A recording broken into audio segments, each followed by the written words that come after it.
ఓం నమో నారాయణాయ. ఓం నమశివాయ. శ్రీమాత్రే నమ. ఆంధ్రజ్యోతి సాంప్రదాయ రీత్యా ధర్మ సందేహాలకు స్వాగతం. ఏమండి, పక్కవారికి అరువు ఇవ్వకూడని వస్తువులు ఏమన్నా ఉన్నాయా?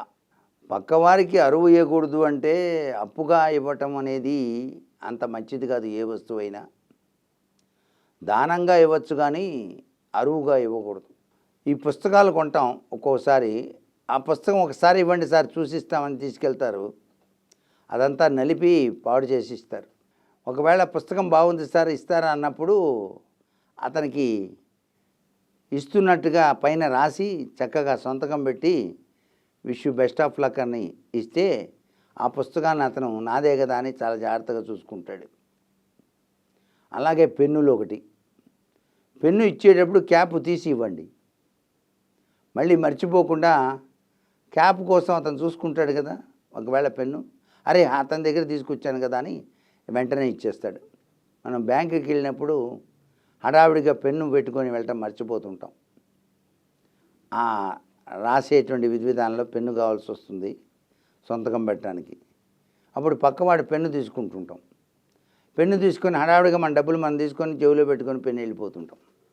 అలా చేయకూడదు. కాబట్టి పెన్ను క్యాప్ తీసిస్తే ఆయన దగ్గర ఉంచుకొని మనకు పెన్ను రాసేది మాత్రం ఇస్తే సరిపోతుంది. ఇంకా ఇక్కడ ఒక సూత్రం ఉందండి. ఎప్పుడూ కూడా ఇంట్లో చదువుకునే పిల్లలు క్యాప్ లేని పెన్నులు వాడకూడదు. మీరు చదువుకొని అలసిపోయి ఆ పెన్ను క్యాప్ పెట్టడం మర్చిపోయి పడుకున్నారనుకోండి, మీరు చదువుకున్న చదువులో కొద్దిగా జ్ఞాపక శక్తి నశించడానికి కూడా ఆస్కారం ఉంటుంది. ఇది బాగా లోతుగా ఆలోచించే వాళ్ళకి తెలుస్తుంది, విమర్శించడానికి కాదు ఇది. ఎందుకంటే శ్రద్ధ కలిగిన చోట లక్ష్మీ సరస్వతులు ఉంటాయి అని అర్థం. ఇక్కడ శ్రద్ధ కలిగి ఉండాలి, చదువులో శ్రద్ధ. లక్ష్మీదేవిని సంపాదించేటప్పుడు శ్రద్ధ. లక్ష్మీ సరస్వతులు ఎక్కడైతే ఉంటారో ఆ ఇంట్లో ఐశ్వర్యం విరాజులుతూ ఉంటుందని కదా. శుభం లాభం అంటే అదే అర్థం. శుభకరంగా ఉండాలి, లాభకరంగా ఉండాలి అంటే చదువుకొని డబ్బు సంపాదించు. నువ్వు పెన్నులు వాడేటప్పుడు కూడా క్యాప్ తీసి వాడద్దు, క్యాప్ పెట్టుకొనే రాసుకో. ఆ క్యాప్ పెట్టకుండా పడుకోవడానికి వెళ్ళొద్దు. ఇవన్నీ బాగా గుర్తుపెట్టుకోవాలి. ఇతరులకి వస్తువులు ఇచ్చేటప్పుడు నువ్వులు ఒకటి ఇవ్వకూడదు, శనికి నాంది పలుకుతాయి. అలాగే బంగారపు నగలు పెళ్ళికి వెళ్ళొచ్చి ఇస్తానండి అన్నప్పుడు ఇస్తే మన కర్మ జాలక ఆ పెళ్ళిలో ఎవడైనా కొట్టేస్తే వీళ్ళు మరలా ఇచ్చేటువంటి స్థితికి లేని వాళ్ళై ఉన్నప్పుడు ఆ నగలన్నీ కూడాను పోయినట్టే కదా. అందుచేత మనకు కావాల్సింది ఏంటి? అందం కాదు. అక్కడ కావాల్సింది దర్జాగా పెళ్ళికి వెళ్ళాలి నగలు వేసుకొని అని చెప్పేసి కాదు. మనకున్న దాంట్లో మనం సంతృప్తిగా చక్కగా అలంకరించుకొని వెళితే కూడా మెప్పు పొందుతారు. ఎప్పుడు నగలు అనేటువంటివి మాత్రం ఇతరులకి అరువుగా ఇవ్వకూడదు. అబ్బాయి నీకు అప్పుగా ఇస్తున్నాను ఉంచుకో, తర్వాత నాకు ఎద్దుగానివిలే అంటే లక్ష్మీదేవిని ఇచ్చినట్టు లెక్క.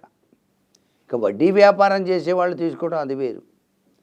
మనకి ఆర్థిక పరంగా నష్టపోతున్నప్పుడు పొలం చేసుకునేటువంటి రైతులు తమ వద్ద ఉన్న బంగారు నగల్ని బ్యాంకులో తాకట్టు పెట్టి పొలం పని కోసం తెచ్చుకుంటారు. అది తప్పు లేదనమాట.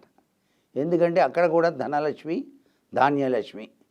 ధాన్యలక్ష్మిని తెచ్చుకుంటున్నాం కాబట్టి పంట పొలాలు సస్యవంతంగా పండటానికి తప్పదు. కాబట్టి అలా తెచ్చుకోవచ్చు. పొరుగువారికి ఇచ్చేటప్పుడు మాత్రం, విలాసవంతంగా ఇచ్చేటప్పుడు మాత్రం చాలా నష్టపోవాల్సి వస్తుంది సుమా అనే విషయాన్ని గుర్తుపెట్టుకోండి. అలాగే నీళ్ల బిందె రాత్రిపూట ఎటువంటి పరిస్థితుల్లోనూ ఇవ్వకూడదు. పొగటిపూట కావాలంటే నీళ్ళు ఇవ్వండి, దానం చేసుకోండి. రాత్రి సమయంలో మాత్రం పక్క ఇంటి వాళ్ళకి కానీ ఎవరైనా వచ్చి అడిగినా కూడా ఇవ్వకూడదు. ఇవన్నీ కొన్ని సూత్రాలు ఉన్నాయి. వీటన్నిటిని బాగా గుర్తుపెట్టుకొని ఆచరిస్తే మన మానవ జీవితం సుసంపన్నంగా కొనసాగటానికి ఆస్కారం అత్యధికంగా ఉంటుంది. అట్లాగే ఇంట్లో కాయగూరలు పెంచారు, కాయగూరలు పెంచినప్పుడు కేవలం మీరొక్కరే తినకూడదు. ఇంటి పక్క వాళ్ళకి, అటువైపు ఉన్న వాళ్ళకి, ఇటువైపు ఉన్న వాళ్ళకి, అబ్బా మా ఇంట్లో కాయలు పండినాయి తీసుకోండి తినండి అని చెప్పి, సొరకాయలు ఉన్నాయి కొన్ని వందలు పండినాయి, చక్కగా కాయ ఇంత లావన పండింది, సొరకాయ మెత్తగా చక్కగా నవ్వ, ఆ నవ్వ కాయల్ని ఏం చేస్తావు, మలాని వారికి ఇచ్చినావయ్యా అని చెప్పేసి రోజుకు ఒకళ్ళ చొప్పున హాయిగా వాడుకోండి అబ్బా మా ఇంట్లో కాయలు కాసినాయి అంటే వాళ్ళు ఎంతగానో ఆనందించి మనని ఆశీర్వదిస్తారు. ఇలా దానం చేయాలి. కాయగూరలు కానివ్వండి, ఆకుకూరలు కానివ్వండి, అలా చేస్తే జీవితం బాగుంటుంది. సర్వే జనా సుఖినో భవంతు.